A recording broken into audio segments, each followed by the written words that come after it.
เล่นลมสู่คลื่นสดชื่นและสมหวังทะเลนั้นเป็นเพื่อนที่ไม่เคยมุ่งหวังอะไรจากใจ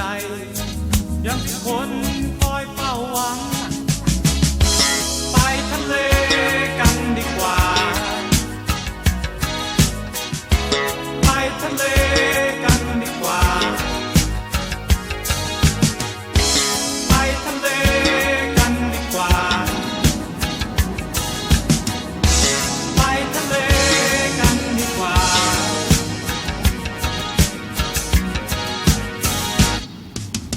ออกทะเลกันดีกว่าปล่อยใจให้สุขสันต์ไปเล่นลมสู่คลื่นสดชื่นและสมหวังทะเลนั้นเป็นเพื่อนที่ไม่เคยมุ่งหวัง